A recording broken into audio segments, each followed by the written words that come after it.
News channel India news Haryana. मैं हूं आपके साथ पराग गुप्ता। हरियाणा में छोटी सरकार यानी निकाय चुनाव को लेकर तमाम सियासी दलों ने कमर पूरी तरह कस ली है। प्रदेश में 3 नगर निगमों पंचकुला, अंबाला और सोनीपत नगर निगमों के चुनाव की तैयारियां शुरू हो चुकी हैं। बीजेपी जहां इन तीनों नगर निगमों में दोबारा अपने उम्मीदवार जितवाने की कोशिश में है, तो वहीं कांग्रेस सिंबल पर चुनाव लड़ने की घोषणा कर अपनी राजनीतिक वापसी का संदेश देने की कोशिश में है। कांग्रेस बीजेपी के साथ ही आम आदमी पार्टी ने भी निकाय चुनाव को लेकर पत्ते खोल दिए हैं। आम आदमी पार्टी दोनों दलों की तरह ही निकाय चुनाव सिंबल पर लड़ने जा रही है। इनेलो और जेजेपी ने नगर निगमों के चुनाव को लेकर अभी पत्ते नहीं खोले हैं।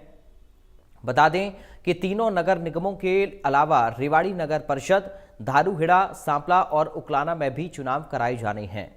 आपको बता दें कि प्रदेश में तीनों नगर निगम पंचकुला, सोनीपत और अंबाला का कार्यकाल पूरा हो चुका है। बीजेपी की कोशिश इन तीनों नगर निगमों में दोबारा अपने उम्मीदवार जिताने की है, जबकि कांग्रेस के प्रदेश अध्यक्ष बनने के बाद राव नरेंद्र सिंह का प्रयास है कि वे तीनों नगर निगमों के चुनाव में पार्टी को जितवाकर कांग्रेस हाईकमान के सामने मजबूती का संदेश दे सकें। कांग्रेस की तरफ से पार्टी के पहली पंक्ति के नेताओं की एक राज्य स्तरीय चुनाव समिति का गठन किया जा चुका है। इस चुनाव समिति में भूपेंद्र सिंह हुड्डा, रणदीप सिंह सुरजेवाला और कुमारी सैलजा सरीखे नेता शामिल हैं। पार्टी के नेता चुनाव को लेकर एकजुट हो पाएंगे या नहीं, ये भविष्य की बात है, लेकिन प्रदेश अध्यक्ष के नाते राव नरेंद्र सिंह निकाय चुनाव में पार्टी की एकजुटता का भी संदेश देने की कोशिश में हैं। वहीं दूसरी तरफ बीजेपी ने भी नगर निकाय चुनावों के लिए चुनाव प्रभारियों की नियुक्ति कर दी है। इनमें पंचकुला, अंबाला और सोनीपत मेयर चुनावों के लिए कैबिनेट मंत्रियों और प्रदेश पदाधिकारियों को जिम्मेदारी सौंपी गई है। रेवाड़ी नगर परिषद, उकलाना और धारूहेड़ा नगर पालिका चुनावों के लिए भी राज्य मंत्रियों और जिला प्रभारियों को नियुक्त किया गया है, ताकि चुनाव की तैयारियों को मजबूती मिल सके। बीजेपी की तरफ से पंचकुला मेयर चुनाव के लिए कैबिनेट मंत्री विपुल गोयल और पूर्व मंत्री कंवरपाल गुर्जर को जिम्मेदारी दी गई है। अंबाला मेयर चुनाव को लेकर कैबिनेट मंत्री रणवीर गंगवा और प्रदेश महामंत्री अर्चना गुप्ता को जिम्मेदारी सौंपी गई है। वहीं सोनीपत मेयर चुनाव का जिम्मा कैबिनेट मंत्री कृष्णलाल पवार और हिसार के जिला प्रभारी जवाहर सैनी वृद्धि को मिला है। इसके अलावा रेवाड़ी नगर परिषद चुनाव को लेकर राज्य मंत्री गौरव गौतम और प्रदेश महामंत्री सुरेंद्र पुनिया को जिम्मेदारी दी गई है। उकलाना नगर पालिका चुनाव को लेकर कैबिनेट मंत्री कृष्ण बेदी और प्रदेश बीजेपी सचिव सुरेंद्र आर्य को जिम्मेदारी सौंपी गई है। इसके साथ ही धारूहेड़ा नगर पालिका चुनाव का जिम्मा राज्य मंत्री राजेश नागर और जिला प्रभारी कमल यादव को मिला है। यानी कांग्रेस और बीजेपी ने निकाय चुनाव की तैयारी कर दी है, तो इनेलो और जेजेपी अभी संगठन को मजबूत करने में जुटे हैं। आज अपने खास कार्यक्रम में इसी मुद्दे पर करेंगे चर्चा, लेकिन उससे पहले कुछ सवाल। निकाय चुनाव पर फोकस, कौन कितना चौकस? बीजेपी को विश्वास, कांग्रेस को चेहरों की तलाश। आपका ऐलान, इनेलो जेजेपी का क्या है प्लान?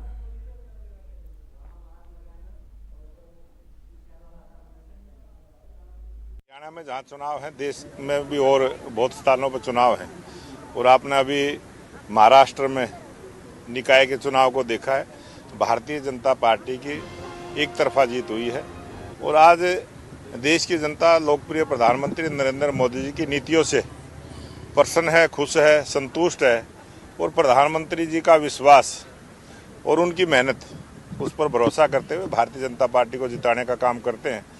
मुझे लगता है जब भी अब आगे आने वाले चुनाव होंगे, इसी प्रकार से भारतीय जनता पार्टी का जो विजय रथ आगे बढ़ा है, हमारे नए राष्ट्रीय अध्यक्ष नितिन नवीन जी बने हैं, इनके नेतृत्व में भारतीय जनता पार्टी का ये विजय रथ और तेज गति के साथ आगे बढ़ेगा और भारत विकसित राष्ट्र बनेगा। हरियाणा में 3 जगह नगर निगम के चुनाव हैं, पंचकुला, अंबाला, सोनीपत में। उसकी सभी तैयारियां पूरी है। हमारी जिला लेवल की, प्रदेश स्तरीय दोनों कमेटियां हमारी बन चुकी हैं और ड्रा भी हो गया है। तो और हमने आवेदन मांगे हैं, 5 फरवरी तक हमने आवेदन मांगे हैं कि 5 तक जो भी साथी अप्लाई करना चाहे, पार्षद के लिए, मेयर के लिए अप्लाई कर सकते हैं। और उसके बाद में विधिवत रूप से उनकी स्क्रूटनी करके, जांच करके फिर आगे हम उपयुक्त उम्मीदवार की तलाश करेंगे जो जनता में लोकप्रिय हो, जनता की उसकी छवि अच्छी हो। उसको मैं समझता हूँ कि वो जीत करके आए। जी, परिषद केवल एक रेवाड़ी नगर परिषद का चुनाव है, बाकी तो 3 नगर पालिका है। तो रेवाड़ी नगर परिषद के ऊपर हमने स्थानीय नेताओं के ऊपर ही छोड़ा हुआ है। पिछली बार जरूर ऐसा हुआ था कि हमने चेयरमैन का चुनाव जो है नगर परिषद का सिंबल पे लड़ा था, बाकी पार्षद नहीं लड़ाए थे। तो अब की बार भी हमने हमारे जिला इकाई पे और हमारे जो स्थानीय नेता है रेवाड़ी के, उनके ऊपर छोड़ दिया गया है। साथियों सलाह करके इस विषय में विचार विमर्श करके भी बताएंगे। हमें कोई दिक्कत नहीं है, अगर साथी और हमारे नेता चाहें तो हम उनको सिंबल पे लड़ा सकते हैं। नगर निगम के अंदर, अम्बाला के अंदर, पंचकुला के अंदर और सोनीपत के अंदर हमने अपने चुनाव प्रभारी नियुक्त कर दिए, वार्ड प्रभारी नियुक्त कर दिए हैं। 3 कैंडिडेट्स को हम शॉर्टलिस्ट कर रहे हैं। जो सबसे ज्यादा पब्लिक को साथ लेकर चलेगा उसी को टिकट देंगे और मजबूती से लड़ेंगे। सर, अरविंद केजरीवाल नहीं देते, अरविंद केजरीवाल केजरीवाल जी हमारे राष्ट्रीय नेता हैं। गुजरात का चुनाव आने वाला है, गुजरात के अंदर चुनाव प्रचार कर रहे हैं। गोवा के अंदर चुनाव आने वाला है, गोवा के अंदर कर रहे हैं। इसके बाद पंजाब में चुनाव है तो पंजाब के अंदर भी तैयारी कर रहे हैं। पूरे देश के अंदर जाते हैं तो हरियाणा के अंदर भी जब जरूरत हो जाए।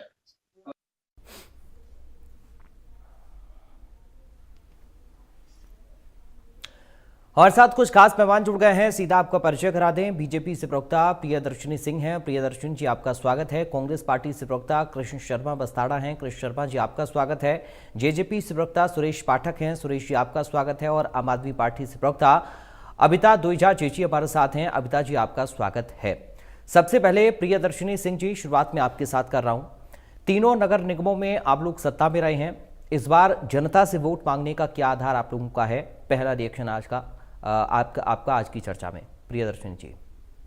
पराग जी आपको नमस्कार, पैनल में बैठे हुए साथियों को भी प्रणाम मेरा जी। देखिए, भारतीय जनता पार्टी एक हमारे बारे में, चाहे पक्ष हो विपक्ष हो, हर कोई एक बात तो ये बोलता है कि भारतीय जनता पार्टी का माइक्रो मैनेजमेंट और मैनेजमेंट बहुत ही बेहतरीन है। इसके पीछे सबसे बड़ी बात है कि हमारा संगठनात्मक स्ट्रक्चर है, जो ऑर्गेनाइजेशनल स्ट्रक्चर किसी पार्टी का जो होता है वो बहुत मजबूत है। जो कोर वैल्यूज है, कोर आइडियोलॉजी है, पार्टी का जो स्तंभ होती है किसी भी पार्टी का, मैं बोल रही हूँ कोई भी नेशनल पार्टी हो, क्षेत्रीय पार्टी हो, उसका सबसे बड़ा स्तंभ यही होता है। और ये हमारे लिए बड़ा, इसके लिए मैं साधुवाद देना चाहती हूँ हमारी लीडरशिप का, कि जिस तरीके से हरियाणा में ऑर्गेनाइजेशनल स्ट्रक्चर है, बहुत ही स्थायी ऑर्गेनाइजेशनल स्ट्रक्चर है, जहां पे लोग सोचना बंद करते हैं, हम वहां पे सोचना शुरू करते हैं। हमने ऑलरेडी अपने प्रभारी पहले ही नियुक्त कर लिया, आपने खुद ही नाम लिया था सारे प्रभारियों का। और सब अगर आप देखेंगे जितने भी नाम थे उसमें कुछ मंत्री हैं, कुछ पूर्व मंत्री हैं, कोई एमएलए है, कोई जिला अध्यक्ष रहे, मतलब सब ऐसे लोग हैं जो संगठनात्मक स्ट्रक्चर में पूरी तरीके से रोपे हुए हैं। मतलब उन्हें पता है कि भारतीय जनता पार्टी किस तरीके से उनका वर्किंग स्टाइल है। और चुनाव देखे हैं या करवाए हैं या खुद लड़े हैं, जो व्यक्ति खुद चुनाव लड़ा होता है, करवाया होता है या उसने खुद किया होता है, तो वो बहुत अच्छी तरीके से जानता है कि क्या मायने होता है एक इलेक्टोरल पॉलिटिक्स का। दूसरी बात कि कांग्रेस जो है, कांग्रेस की तैयारी तब शुरू होती है जब अनाउंसमेंट होती है। हम तैयारी तब शुरू करते हैं जब कांग्रेस जब सो रही होती है, तब हमारी तैयारी शुरू हो चुकी होती है। और इसका प्रमाण आपने देख लिया कि किस तरीके से लिस्ट आई हमारी, किस तरीके से बातचीत हो रही है, प्रभारियों की मीटिंग भी हो चुकी है। और इसका सबूत हमने आपको पहले भी देख चुका है। अभी चंडीगढ़ के चुनावों में भी आपने देखा कि कितना बेहतरीन रिजल्ट आया है, हमारे मेयर बन गए हैं। और उसके बाद, उससे पहले आपने फरीदाबाद के चुनाव देखे, आपने गुड़गांव के चुनाव देखे, तो आप समझ सकते हैं कि किस तरीके से बेहतरी से हम लोग काम करते हैं। गुड़गांव की अगर आप बात करें या फरीदाबाद की बात करें, वहां पे भी हम लोगों ने पहले ही प्रभारी बना लिए थे। कैंडिडेट्स हमारे, हमें पता थे कि कौन सा कैंडिडेट कैसे काम कर रहा है, किसको चुनाव में लड़वाना चाहिए, जिसकी जनता पे पकड़ हो। क्योंकि देखिए, निकाय चुनाव की अगर हम बात करें, ये एक तरह से कहते हैं ना कि सबसे ज्यादा लोकल बॉडी से अटैच चुनाव होता है, लोकल मुद्दों पे लड़ाया जाता है। पराग जी, इसमें बहुत ज्यादा आपको आपके लोकल मुद्दे होते हैं कि सीवरेज की प्रॉब्लम कितनी है, लोकल मुद्दे होते हैं कि भाई कोई एक ऐसा नेता जो हमारे लिए, हमारी जन कल्याण एक्टिविटी के लिए, गार्बेज के लिए, इन सारी चीजों के लिए हमेशा अवेलेबल हो, जो जेई से इमीडिएट बात करें, हमेशा रहे अवेलेबल, एक ऐसा व्यक्ति। तो अगर ऐसा व्यक्ति जो ग्राउंड में काम करे, वो लोकल चुनाव जीत सकता है। पहली बात। तो इसकी हमारी अपनी एक टीम होती है जो देखती है कि कौन इसमें जीत सकता है, कौन नहीं जीत सकता है, और उसके बाद स्क्रूटनिंग टीम होती है, वो उसको स्क्रूट करके हम लोग बाकायदा एक अच्छा कैंडिडेट देते हैं और बेहतरीन रिजल्ट भी देते हैं। तो एक प्रोसेस ओरिएंटेड काम है। जब भी आप कोई भी स्ट्रक्चरल और प्रोसेस ओरिएंटेड काम करते हैं कहीं भी, कोई भी ऑर्गेनाइजेशन, तो मुझे लगता है कि वो रिजल्ट बेहतरी की तरफ ही जाता है। ठीक है। जहां तक बात करें हम लोग बाकी पार्टियों की, तो मुझे लगता है कि सबका अपना अपना तरीका होता है काम करने का, लेकिन इसमें कोई दो राय नहीं है कि हमारे विपक्षी भी हमें बोलेंगे कि चुनाव लड़ने में और लड़वाने में हमसे बेहतर कोई नहीं है। ठीक है। कृष्ण शर्मा जी, कांग्रेस पार्टी सिंबल पर चुनाव लड़ रही है सर, क्या कुछ रणनीति इसके पीछे की है आप लोगों की? कैसे उतर रहे हैं चुनाव में? नमस्कार सभी को जी, और आपके दर्शकों को। सर मेरी आवाज आ रही है आप पे? जी आपकी आवाज आ रही है सर। पिछली भी 2-3 बहस आपके चैनल के माध्यम से हो चुकी है और मैं पहले ही शंका जता रहा था कि जो भाजपा है, जिन्होंने अपने मंत्रियों को, अपनी पूरी फौज को इसमें प्रभारी सह प्रभारी बना के छोड़ दिया है वार्ड लेवल पर, ये अपनी बहन जी बता ही रही थी। उन्होंने रिपोर्ट ये दी भाजपा आला कमान को, अगर चुनाव अभी करा दिए जाएंगे तो आपका जितना निश्चित नहीं है, आप हार रहे हैं। क्योंकि इन्होंने जो भ्रष्टाचार किया है, चाहे वो सोनीपत हो, चाहे वो अम्बाड़ा हो, चाहे वो पंचकुला हो, वहां की जो समस्याएं थी ऐसे के ऐसे मुंह भाई खड़ी है सामने, चाहे वो प्रदूषण की हो, चाहे कचरा की हो, चाहे वो टैक्सों की हो, और चाहे नगर पालिका के, चाहे वो ट्रांसपोर्ट की हो, ऐसी समस्याएं हैं, चाहे वो हाउस टैक्स के नाम पर हो, प्रॉपर्टी आईडी के नाम से, वो सारा बदला लेने के लिए 3 के 3 जो हमारे सोनीपत, अम्बाड़ा और पंचकूला के लोग हैं, जनता है, वो बदला लेने के लिए तैयार है और ये इनको इनपुट मिल चुका है। अगर चुनाव ये अभी कराते हम तो तैयार हैं। हमने तो कहा था भाई आप जनवरी में, इनका कार्यकाल पूरा हो रहा है, आपने तो इसकी तैयारियां पहले से कर लेनी चाहिए थी। नवंबर में समय से पहले चुनाव करा देने चाहिए थे, सरकारें दे देनी चाहिए थी स्थानीय प्रशासन की, लेकिन नहीं। मैंने कहा था कि मैं कांग्रेस का प्रवक्ता, क्योंकि ये स्थानीय प्रशासन को या नगर परिषदों, नगर पालिकाओं को पूरी तरह से अब एडमिनिस्ट्रेटर लगा रखे हैं वहां पे, अपना कोई उनकी देख रेख करने वाला है नहीं, अपना माल लूट रहे हैं। इसी तरह इन्होंने पंचायती चुनाव में, आपने पता, सरपंचों के चुनाव भी लेट करवाए थे, पहले लेट करवाए और बाद में लेट करवाए। वो एडमिनिस्ट्रेटर लगाया, उन्होंने एक्शन एसडीओ लेवल पर वो सारा ग्रांट जो गाँव का अपना पंचायती जमीनों का वो होता था सारा हजम कहाँ गया, कोई पूछने वाला नहीं है इनसे। इसी तरह हमारा पंचकूला और सोनीपत में ये कर रहे हैं। अगर इनकी नीयत साफ हो, अप्रैल का बहाना है, इलेक्शन को तो और इन्होंने टरकाना है। हम तैयार है, हमारी सेना तैयार है, हमने पहचान कर ली है कौन कार्यकर्ता कहाँ से मजबूत है अपना, कौन लोकप्रिय है, और उनके फार्म हमने मांग लिए। हमारे प्रदेश अध्यक्ष अभी बोल ही रहे थे, आप सुनाई रहे थे। पूरी तरह से हमारी स्थानीय टीम, हमारी लीडरशिप तैयार है। लेकिन हमें शंका ये है, क्योंकि भाजपा जब चुनाव कराती है, जब दूसरी सेना थोड़ी बहुत ढीली पड़ जाती है, करवाए थे मार्च में चुनाव पेंडिंग कह रहे थे, तो कराना है तो कराइए, लेकिन कैसे कराएंगे? जनता को क्या मतलब क्या कहेंगे? स्थानीय लेवल पर क्या कहेंगे? गग्गर हटी पड़ी है पंचकूला में, देखो आप प्रदूषण का कितना बुरा हाल हुआ था पहली बार पंचकूला, क्योंकि वहां पे जो गग्गर है वो इन्होंने अवैध रूप से वो उसको घेर लिया है, और वहां पे वो क्या बोलते हैं उसको, मिट्टी का तो वो माइनिंग होती रहती है। तो सोनीपत का आप नहीं कभी गए हो शायद, आप बस स्टैंड का जो नाला है उसकी और जो वहां की सफाई है बिल्कुल से ऐसे, और वहां पर जो सबसे मेन मुद्दा लॉ एंड ऑर्डर का, अब कहते हैं कि लॉ एंड ऑर्डर तो स्थानीय स्वशासन ही है। अरे भाई स्थानीय स्वशासन हो, चाहे वो विधानसभा का वोटर हो, चाहे लोकसभा का हो, चाहे स्थानीय का हो, चाहे पंच और वार्ड का हो, अरे है तो वही लोग। उनको जब घर बैठे धमकियां मिलती है, अपहरण होते हैं, डकैतियां होती है, हत्याएं होती है, बलात्कार हो जाते हैं, क्या ये मुद्दा नहीं है? सोनीपत में ये मुद्दा मुंह भाई खड़ा है। अम्बाड़ा में देख लीजिए, बच्चों को धमकी दी गई, बम की धमकी दी गई, ये क्या है? ठीक है, रावण है, ठीक है, डरा रहे हैं ये पब्लिक को विकास गुप्ता जी बैठे हैं ना, ठीक है, तो सर ये मैं पराग, अगर हाँ इनकी सर, नीयत पराग साफ गुप्ता। हो तो चुनाव कराए, हम तैयार हैं। आप 20 दिन के नोटिस में चुनाव में घोषणा कर दिए, अरे वोट ठीक है। लिस्ट कह रहे वोट लिस्ट नहीं बनी। ठीक है सर। सर एक मिनट, SIR तो ये बिहार में 1 महीने के अंदर बना देते हैं, जो इतना मुश्किल काम था। और जो वोटें बड़ी बनाई है तो 1-2% उसमें बढ़ेगी, ठीक है सर, बढ़ेगी। ठीक है। तो इनकी नीयत साफ नहीं है। चलिए, चुनाव कराइए, हम मैं तैयार हैं, लौटूंगा आप इनको सेकंड सबक राउंड में, देंगे। बाकी लोगों को भी शामिल कर लेता हूं एक बार। सुरेश पाठक जी हैं JJP से प्रवक्ता हमारे साथ। सुरेश जी, आप लोगों ने पत्ते नहीं खोले हैं अपने, कोई रणनीति है इसके पीछे या कोई मजबूरी छिपी हुई है? सुरेश जी। पराग जी, सबसे पहले तो आपको नमस्कार, आपके दर्शकों को मेरी नमस्कार, और चैनल पे बैठे साथी प्रवक्ताओं को मेरी नमस्कार आपका। पराग जी देखिए, ऐसी कोई बात नहीं है कि किसी तरह की कोई मजबूरी है या रणनीति है। जो भी होगा भविष्य में वो सब आपके सामने आएगा, और ये जो भी डिसीजन लिए जाते हैं पार्टी शीर्ष नेतृत्व के द्वारा डिसीजन लिए जाते हैं, तो जैसा भी डिसीजन होगा वो न्यूज चैनलों के माध्यम से आपके सामने जरूर आएगा।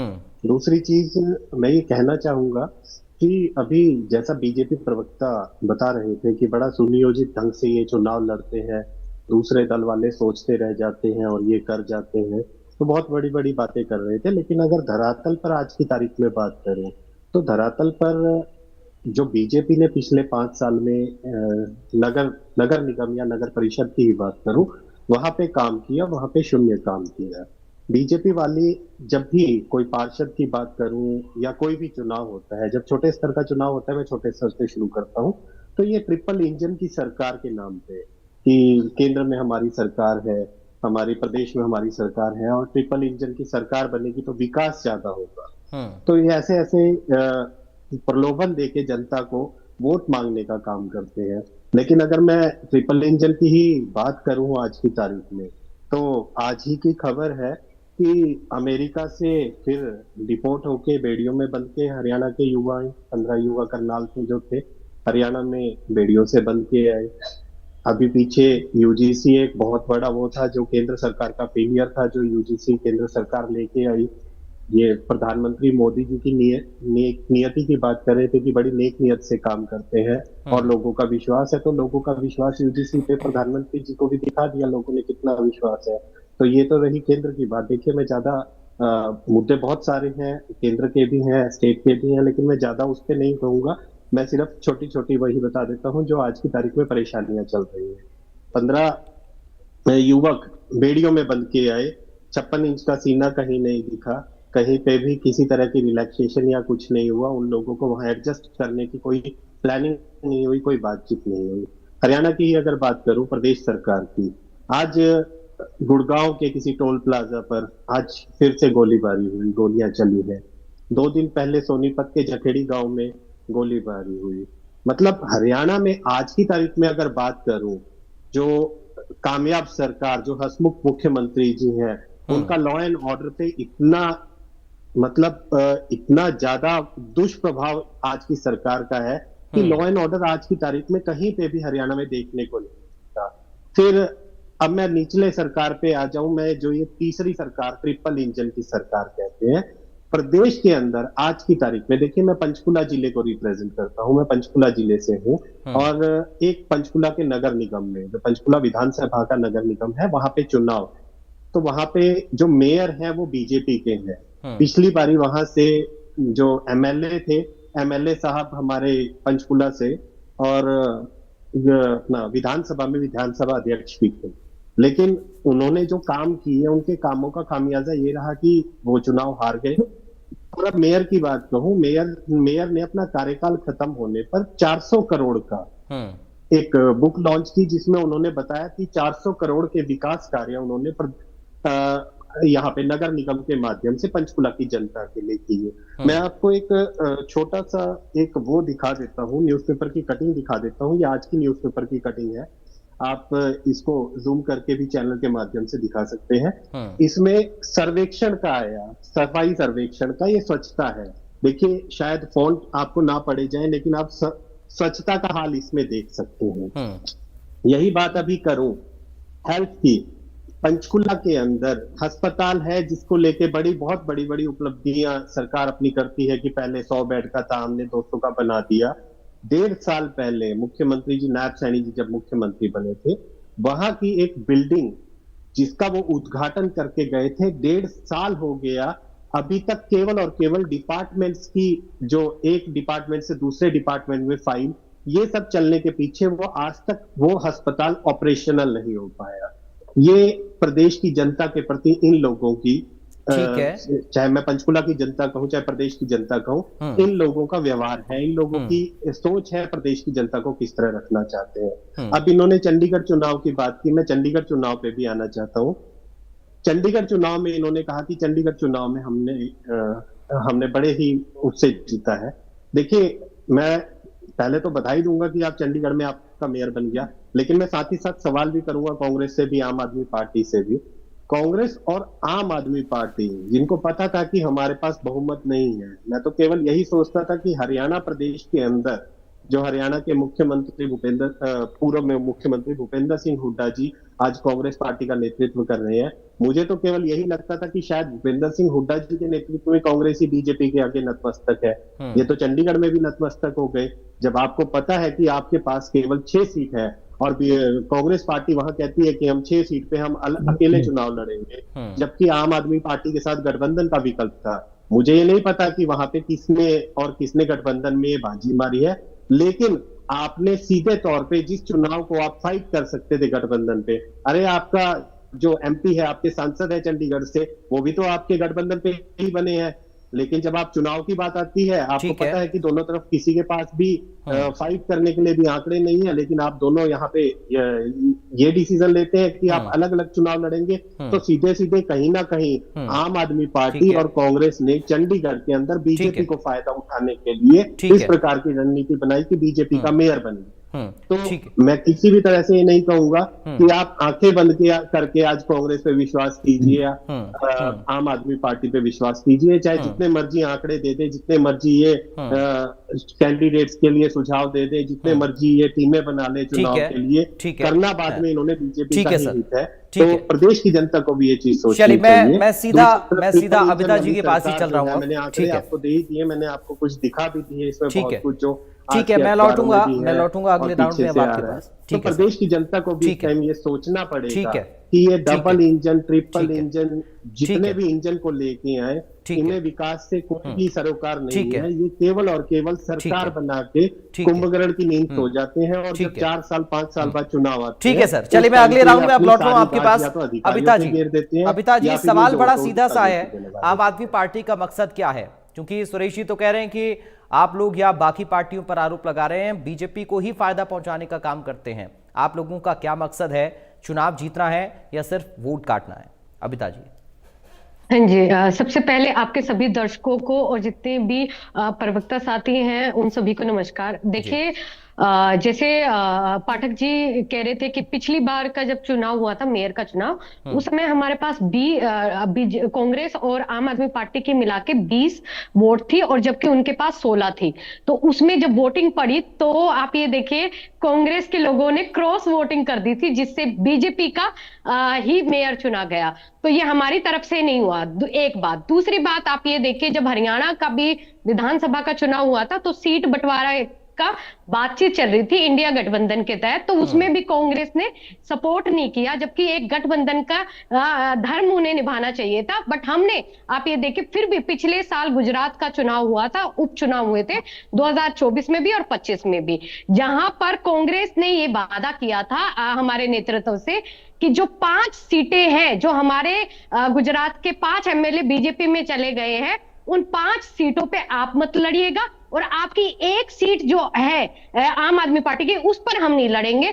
आप ये देखिए, हमने उस गठबंधन धर्म को निभाया। हम उनकी 5 सीटों पे एक भी हमने अपना कैंडिडेट नहीं उतारा, और जबकि पिछले साल एक ही सीट थी गुजरात में हम जिस पर लड़े और वो जीते भी, हम उसके बावजूद जीते भी, पर कांग्रेस ने अपना धर्म, गठबंधन का धर्म नहीं निभाया। तो ये अगर कह रहे हैं कि बीजेपी को अगर कोई फायदा पहुंचा रहा है तो वो कांग्रेस पहुंचा रहे हैं, ना कि आम आदमी पार्टी। आम आदमी पार्टी से तो इतना डर लगता है कि हमारे संगठन को तोड़ने के लिए, हमारे नेताओं को तोड़ने के लिए, इन्होंने हम पे हमारे कामों को रोकने के लिए इतना हमारे बड़े से बड़े नेताओं को जेल में डाला है। तो ना तो हमारी अभी यहाँ पर जैसे भाजपा की प्रवक्ता बैठ के कह रही थी कि वो काम भी तब करते हैं जब कांग्रेस सो रही होती है। तो हमारी ना तो आम आदमी पार्टी, कोई भी राजनीतिक दल है, चाहे वो देश का हो चाहे राज्य का हो, वो सो रहा है या जाग रहा है उससे मतलब हमें नहीं है। हमें सिर्फ इतना मतलब है कि हम कैसे अपनी जनता के लिए काम कर पाए, कैसे हम उनकी सेवा कर पाए, कैसे हम स्कूल को अच्छा कर पाए, स्वास्थ्य को अच्छा कर पाए, कैसे देश को नंबर 1 बनाए। ना कि जिस तरीके से आज हम ये दशा देख रहे हैं कि आज हमारी पूरे वर्ल्ड के अंदर जैसे 500 यूनिवर्सिटी के अंदर एक भी देश की एक भी यूनिवर्सिटी नहीं है, और जबकि पूरे वर्ल्ड में सबसे ज्यादा यूनिवर्सिटी 8000 यूनिवर्सिटियां इंडिया के अंदर है, फिर भी एक यूनिवर्सिटी वर्ल्ड यूनिवर्सिटीज में नहीं है। तो शिक्षा का ये बुरा हाल है। तो हमें उन चीजों पर काम करना है। हमारे राज्य या दूसरे दल, क्षेत्रीय दल, वो क्या कर रहे हैं क्या नहीं कर रहे हैं, हमें उनसे मतलब नहीं है। अगर वो कुछ अच्छा कर रहे हैं तो उनसे हम सीख लेंगे, अगर वो कुछ बुरा कर रहे हैं तो उसको हम हमारा विपक्ष के नाते हम उसको क्रिटिसाइज करेंगे। ये हमारा विपक्ष होते हुए कर्तव्य है। और साथ में बीजेपी की प्रवक्ता एक और बात कह रही थी कि वो तब जहां दूसरी पार्टियां नहीं सोच पाती वो लोग सोच पाते हैं। हाँ, वो लोग सोच पाते हैं, वो उनका सोचना बता देती हूँ, उनकी डायरेक्शन क्या है।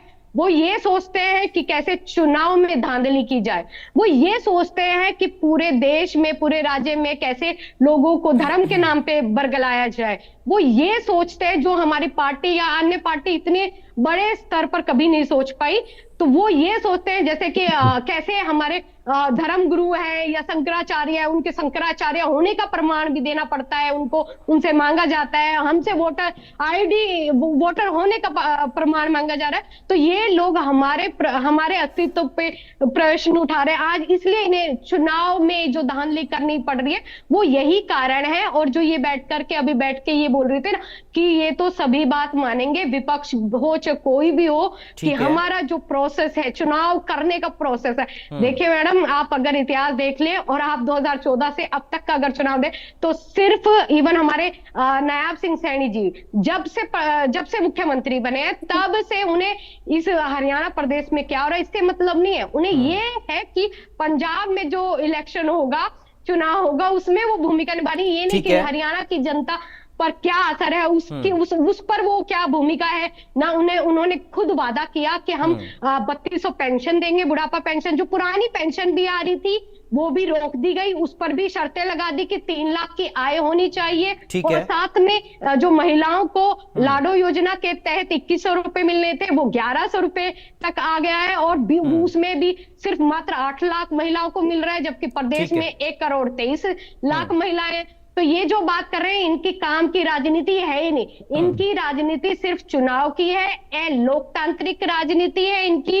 ये कैसे चुनाव को नियंत्रित करते हैं, विपक्ष को खत्म करते हैं, उनकी आवाज को दबाना, जो संचार है उस पर नियंत्रण करना, ये इसी को सोच सकते हैं। और एक उदाहरण के तौर पर अगर देखा जाए तो इनके बड़े से बड़े मुख्यमंत्री या नेता अगर वो ये साफ बोलते हैं, अगर ये अपने संगठन की इतनी बड़ी बड़ी बातें हाँक रही थी कि हमारा इतना माइक्रो लेवल तक संगठन है, अरे उनको आप ये तो सिखाइए कि सरकार कैसे चलाई जाती है। दिल्ली में आपकी सरकार, रेखा गुप्ता जी कहते हैं कि हमारा एमएलए पहाड़ को जाके कहता है कि तेरे को तो जाना पड़ेगा। अरे भाई, मतलब कैसी मूर्खतापूर्ण बात कर रहे हो। आज आपने राजनीति का मजाक बना दिया, आपने एक मुख्यमंत्री का जो पद है, जो गरिमा का पद है, उसका मजाक बना दिया कि इस तरीके के लोग चुन करके आ रहे हैं जो कि लोगों को बहका रहे हैं, बरगला रहे हैं। और यहाँ पर हमारे प्रधानमंत्री जी हनुमान जी की पतंग बना के उड़ाते हैं, वहीं पे शंकराचार्य जी के साथ उनके जो साथ अनुयायी थे या और भी जो गुरु थे उनकी ठीक है। चोटियां खींची गई। और जैसे कि हम देख रहे हैं कि काशी ठीक। के अंदर भी इन्होंने जो ठीक है। पुरानी हमारी इमारतें थी या ठीक है अबिता जी, मंदिर अब थे लौटूंगा, या जो, अब अगले जो राउंड में भी, लौटूंगा, अब ऐसे बहुत लंबा खिंच श्रद्धालु जाएगा, वाले फिर जगह अभी थे ओंकार जी उनको भी जुड़ तोड़ा गए। गया। ठीक तो है, ये कैसे हिंदुत्व की ठीक है, राजनीति इनकी है ठीक है, कि ये खुद ठीक है, हिंदुओं पर, ठीक है उनके अबिता जी, शंकराचार्य पर आक्रमण करते हैं, ठीक है, फिर जनता से झूठ बोलते हैं। तो ठीक है, इनका कुछ भी काम नहीं है। इनका ठीक है, एक ही काम है, पूरे देश को मूर्ख बनाना। ठीक है, इनके मुख्यमंत्री से लेके, इनके ठीक है, सांसद से लेके, इनके ठीक है, छोटे से छोटे ठीक है, जितने भी नेता ठीक है, हैं, बड़े से बड़े ठीक है नेता, अबिता इनका जी, सिर्फ ठीक है, यही काम है कि कैसे जनता ठीक है, को मूर्ख बनाया जाए। ठीक उसी है, चीज पर इन्होंने काम करा है, इसके अलावा चलिए, इनका कोई ठीक है, काम नहीं है। और दूसरी चलिए, बात ठीक है, देखिए, पिछले साल निकाय ठीक है, मैं चुनाव हुए, लौटूंगा अबिता उसमें जी, अब बहुत इन्होंने लंबा हो जाएगा, संकल्प प्लीज पत्र मैं जारी निवेदन किया कर रहा हूँ और आपसे। अब संकल्प रुकिए, अब पत्र में रुकिए, इन्होंने अब कहा रुक कि जाइए, हम अब रुक जाइए आदर्श अबिता जी, पार्क बनाएंगे, अबिता जी, हम अबिता जी, स्मार्ट अबिता गलियां जी, बनाएंगे, अबिता जी, हम स्वर्ग अबिता रोहिणी जी, वाहन अब रुकिए शमशान मैम, घाट के लिए मैम लेकर प्लीज, आएंगे, हम pink Abita ji toilet please बनाएंगे, रुकिए, बहुत लंबा हो जाएगा, सैनिटरी प्लीज। पैड की वेटिंग मशीन लगाएंगे। मेरे को आप ये बता दीजिए, अबिता जी, आपको मेरी कितने आवाज आ रही है क्या? एक भी ये दिखा दे यहाँ पे ठीक है, तो हम मान जाएंगे भाई इन्होंने काम ठीक है किया अबिता है। जी, इन्होंने कुछ काम नहीं किया। ठीक है, ये सिर्फ इनके प्रवक्ता आके ठीक है, चैनल पे झूठ बोलते हैं। इनका अबिता काम जी है आपको झूठ आवाज आ रही है बोलो, क्या मेरी? झूठ बोलो, ठीक है, बस झूठ ही बोलो, इसके अलावा इनका कोई अबिता काम नहीं है। जी, चाहे इनका अबिता जी आपको प्रधानमंत्री हो, आवाज आ रही है क्या? कोई भी हो, अबिता तो जी इसी प्लीज स्तर की रुकिए, इनकी राजनीति है, बड़ी छोटी राजनीति अबिता है। जी को मेरी आवाज नहीं जा और रही है क्या? इनका इस और आने वाले समय में लोग भी समझ रहे हैं इस चीज को कि कैसे, और इनको दौड़ा अबिता जी चलिए, मैं अगर माफी इस माफी के तरीके से साथ आपको करते ऑडियो रहे तो डाउन जनता करवा रहा हूँ अब। ठीक है, हो गया, मैं सेकंड राउंड में लौट रहा हूँ आपके पास। ओंकार सिंह जी आप भी जुड़ गए हैं सर, बहुत स्वागत है आपका।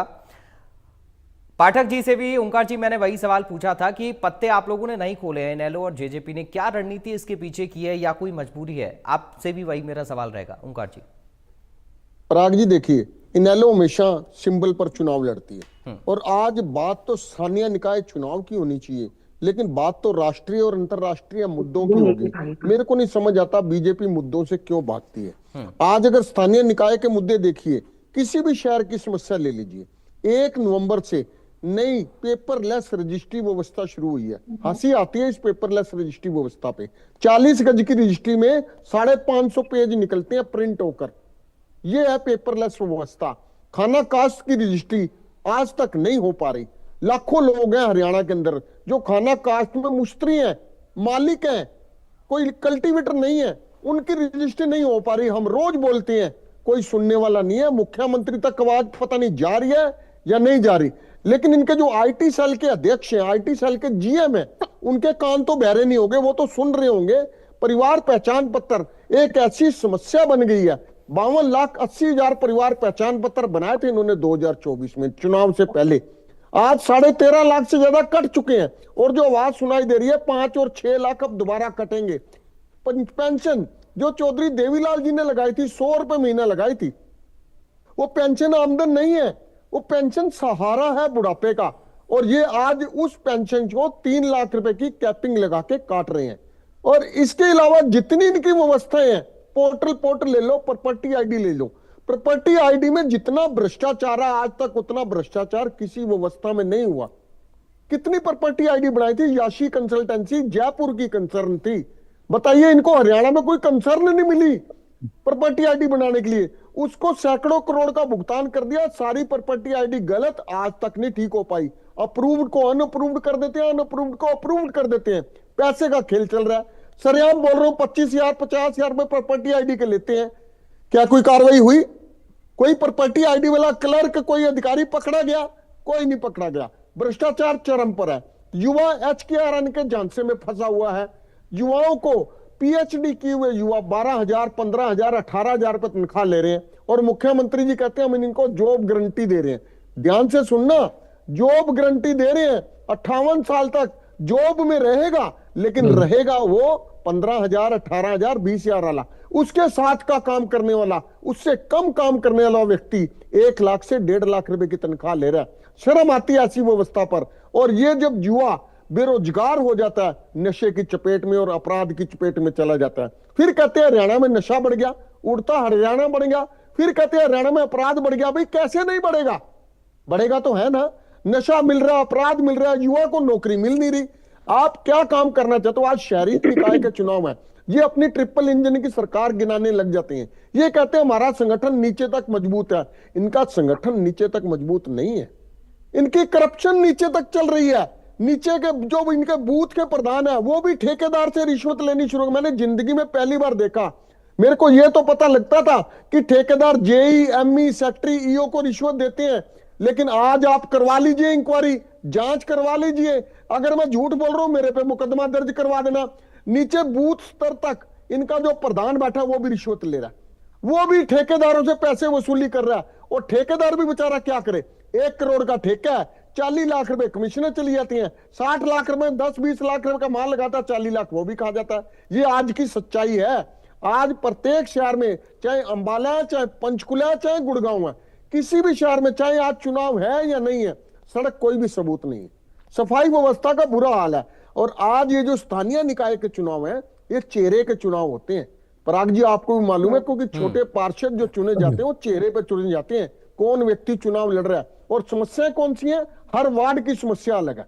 किसी में नाली की समस्या, किसी में सीवर की समस्या, किसी में स्ट्रीट लाइट की समस्या, किसी में सड़क की समस्या, और प्रॉपर्टी आईडी की समस्या एक कॉमन समस्या, वैध और अवैध कॉलोनियों की समस्या एक कॉमन समस्या। मैं तो एक बात पूछना चाहता हूं बीजेपी की प्रवक्ता से, जब आप वोट लेते हो तो अवैध कॉलोनी की वोट लेते हो या नहीं लेते?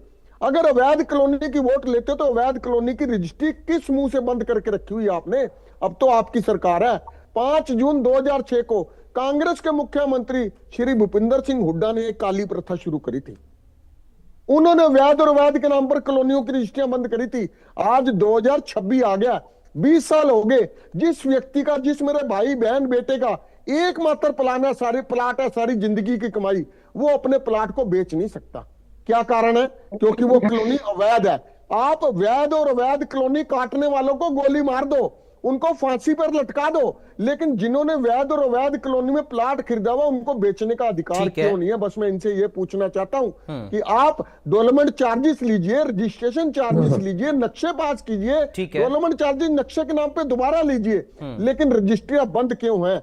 वैध और अवैध के नाम पर बंद क्यों है? खाना कास्ट की रजिस्ट्री बंद क्यों है? प्रॉपर्टी आईडी व्यवस्था में अप्रूव्ड और अनअप्रूव्ड के नाम पर 50-50 हजार पर रिश्वत ली जा रही है अंबाला जैसे शहर में, छोटे से शहर में, और प्रत्येक व्यक्ति परेशान है, किसी को इनकी परेशानी नजर नहीं आती। और इनका तो सीधा सा फार्मूला है, एक थप्पड़ मारो इधर, जब तक इधर ये सुलाएगा उसकी तरफ 2 थप्पड़ इधर मार दो, इधर का भूलेगा पीछे से मुक्का मार दो। इनके तो हालात ऐसे हो चुके हैं, ये जनता के इतने थप्पड़ मार रहे हैं, इतने थप्पड़ मार रहे हैं, जनता खुद समझ नहीं पा रही कि कैसे लोग चुन के हम सत्ता में ले आए।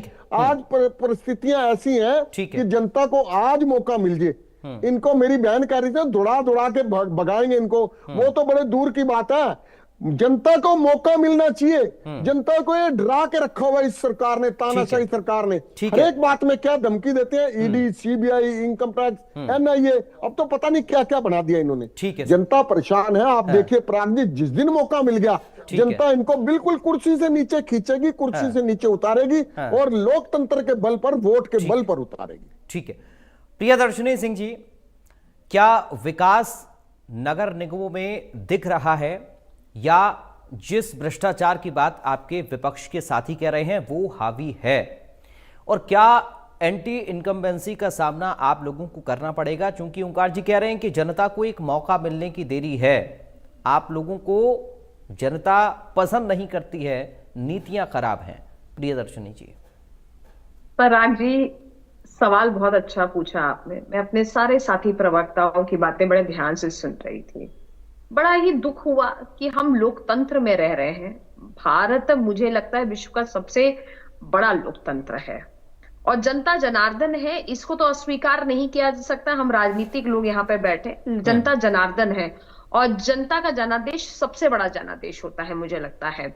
अभी हाल फिलहाल में चंडीगढ़ के चुनावों में भी जनादेश आया है और ऐसा तो नहीं है कि जिसको कहते हैं ये इस तरीके से जनता अगर बार बार हमें, तीसरी बार हरियाणा के राजनीतिक इतिहास में, मैं विधानसभा के चुनावों की बात कर रही हूँ, कि हरियाणा के राजनीतिक इतिहास में शायद ये पहली बार हुआ है कि एक ही सरकार तीसरी बार, वो भी 2 बार से ज्यादा बड़े मैंडेट से आ रही है।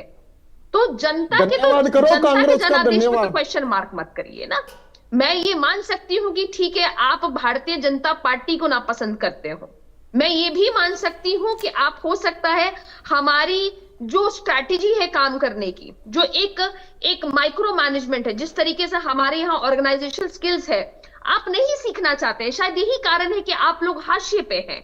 लेकिन इसका मतलब ये नहीं है कि आज आप जनता के जनादेश को ही आप नकार दें। आज आपके नेताओं को छुपना पड़ रहा है, हर जगह जाके, एक जगह जाके छुपना पड़ रहा है। आप जनता को मुंह नहीं दिखा पा रहे हैं। आप लोगों का वोटिंग परसेंटेज और हम लोगों का वोटिंग परसेंटेज जमीन आसमान का अंतर है। और उसके बाद जब उनके प्रवक्ता ऐसे आके नेशनल चैनल पे आके इस किस्म की बातें करते हैं, तो आप अपना खुद का माहौल बनाते हैं और कुछ नहीं हो रहा है। मुझे लगता है, मेरा अपना मानना है कि अगर हम अपनी किसी शत्रु से भी कुछ सीख सकते हैं ना, तो मुझे लगता है पराग जी सीखना चाहिए, इसमें कोई बुरी बात नहीं है। तो मैं तो अपने सारे प्रवक्ताओं को और इनके नेताओं को यही बात बोलूंगी कि भारतीय जनता पार्टी से अगर आपको सीखना है तो सीखिए कि किस तरीके से संगठित होकर काम किया जाता है, किस तरीके से एकता होनी चाहिए, किस तरीके से जनता का प्यार लिया जाता है, जनता के मन में उतरा जाता है।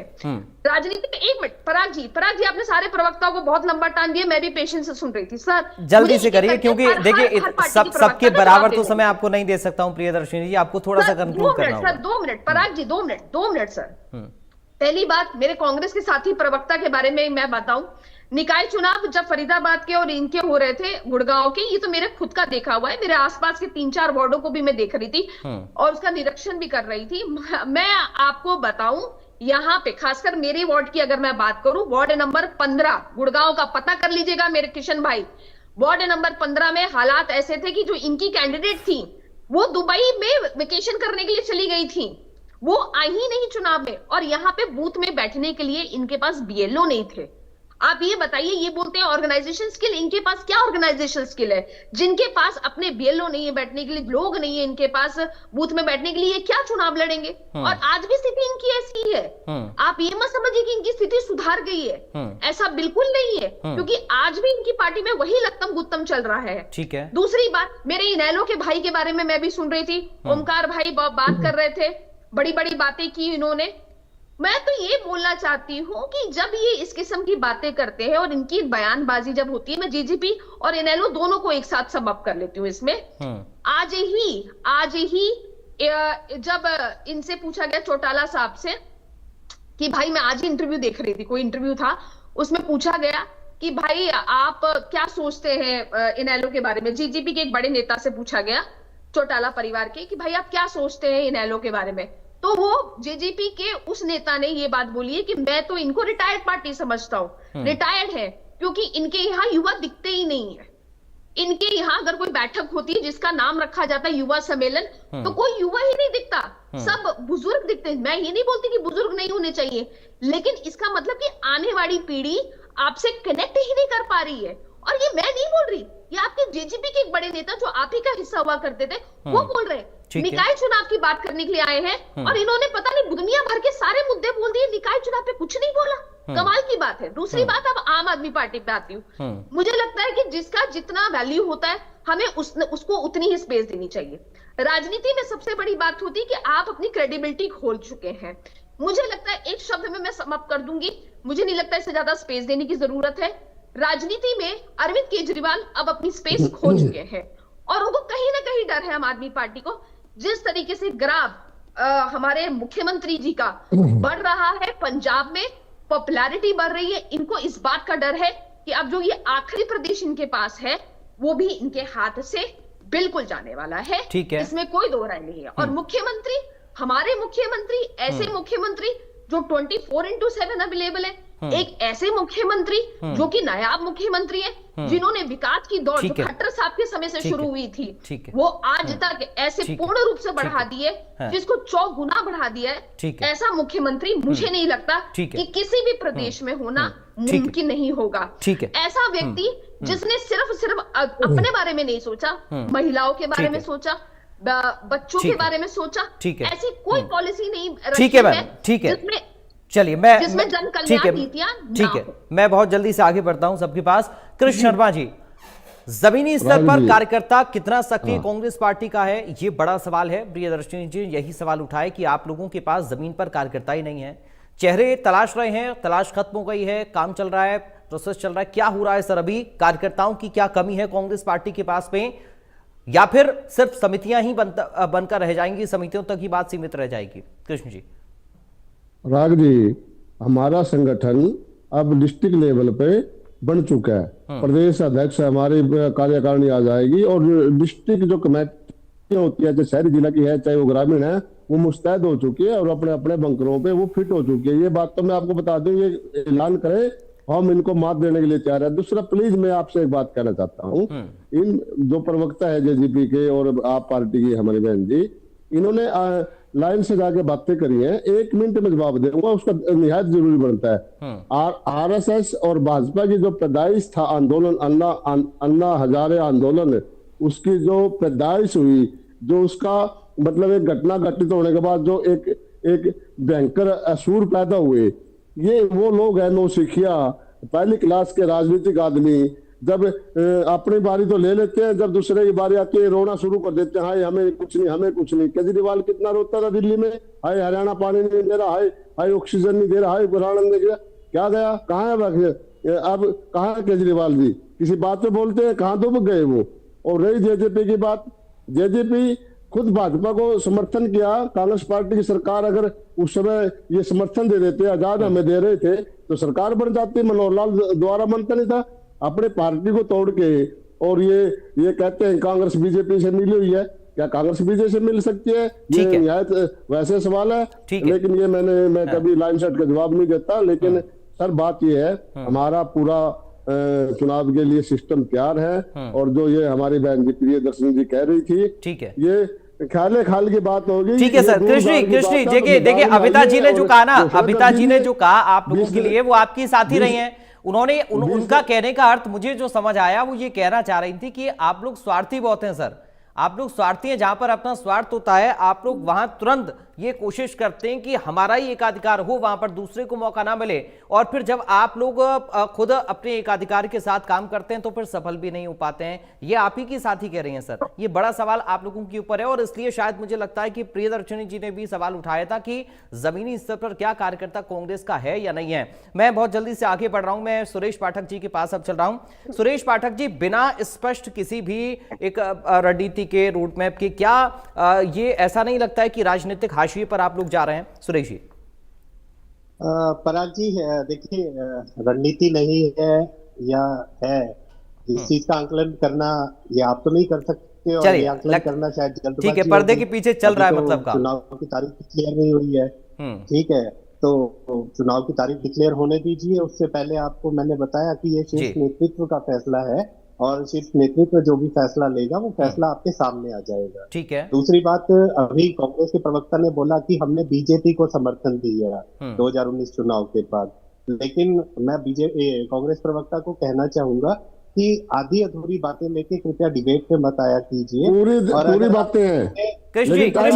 रुकिए, सुन लेते। अगर आपको गठबंधन के बारे में कुछ जानकारी लेनी है, पहले भूपेंद्र सिंह हुड्डा जी से या दीपेंद्र जी से बात कीजिए, क्योंकि हमारे नेता सार्वजनिक मंचों से भी कई बार कह चुके हैं कि गठबंधन के लिए आफ्ताब अहमद जी का जब कॉल आया है, तो दुष्यंत जी ने उनको कहा था कि आप समर्थन जुटाइए, हम आपको समर्थन देंगे, हम आपसे सरकार में कोई हिस्सेदारी नहीं मांगेंगे, हम बाहर से समर्थन देके भी आपकी सरकार बनाएंगे। लेकिन आपके पास विधायक नहीं थे, 30 विधायक लेके अनुराग ठाकुर लेके उसको तो अमित शाह के पास ले गया था।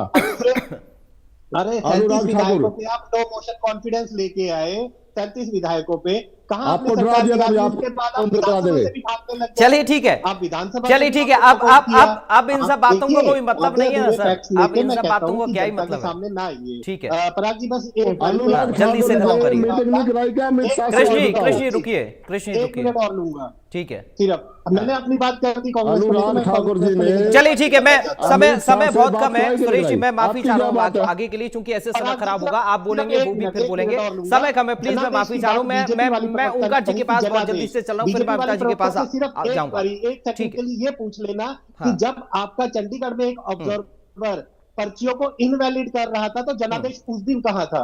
चलिए, जिस ठीक। जनादेश की बात करते ठीक है, हैं। ओंकार सिंह जी, आपका माइक्रो ओंकार सिंह जी, मैनेजमेंट केवल ओंकार इतना सिंह है जी, कि आप ये जोड़ ओंकार सिंह तोड़ जी, के भ्रष्टाचार करके ओंकार सिंह जी, सरकार ठीक है बनाना सर, ठीक जानते है, हैं। पाठक जी, आपका समय कम है, माइक्रो प्लीज मैनेजमेंट केवल प्लीज वहीं सर, तक मेरा सीमित निवेदन है। आपसे, ओंकार आप सिंह जी, जना- क्यों इस तरीके काम के करके आरोप रखते सरकार हैं अक्सर बनाने में कि विश्वास सिर्फ नहीं किंग रखते। मेकर की आप भूमिका चुनाव तक ही के आप लोग जोड़ सीमित तोड़ रह में जाते या हैं। धांधली में बहुत जल्दी से विश्वास ओंकार करके सिंह जी सरकार रखिएगा। बनाने में विश्वास ठीक है, करते हैं। सुरेश पाठक जी प्लीज, ओंकार सिंह जी रखिए अपनी बात। देखिए पराग जी, मैं तो इतना कहना चाहता हूँ, आज बीजेपी की प्रवक्ता मेरी ओंकार बहन जी, मैं ये बहुत सवाल बड़ी बड़ी इसलिए भी बातें पूछ कर रहा रही हूं थी। क्योंकि अक्सर आप लेकिन मेरे मैं साथ कई इतना बार चर्चा में ये बात कह चुके हैं कि हम असली विपक्ष का रोल अदा कर रहे हैं, कांग्रेस क्या ही कर रही है। ओंकार जी देखिए पराग जी, ये तो सबको जग जाहिर है, लेकिन मैं अपनी बात सिरे से पूरी करूं ना। इन्होंने कहा कि हम तीसरी बार सरकार बनाई, दूसरी बार सरकार इनेलो बसपा गठबंधन की सरकार बन रही थी, कुछ गद्दारों ने हमारी पार्टी से गद्दारी करी और जो कहते थे हम बीजेपी को यमुना पार छोड़ के आएंगे, और आज तो मैं नई बात सुन रहा हूं जेजेपी के प्रवक्ता से कि ये कांग्रेस को समर्थन देने वाले थे। कितना झूठ बोलते हैं, मेरे को तो समझ ही नहीं आ रहा। भी तुम खुद बीजेपी की गोद में बैठ गए, डिप्टी सीएम के लालच में तुमने बीजेपी को समर्थन दे दिया। सारे के सारे 11 के 11 महकमे दुष्यंत चौटाला ने अपने पास रखे। आज एंटी इनकम्बेंसी है, आज तुम झूठ बोल के गुजारा कर रहे हो। दूसरी बार सरकार बीजेपी की बनी, सरकार ने, जनता ने कांग्रेस को अपना जनादेश देना था।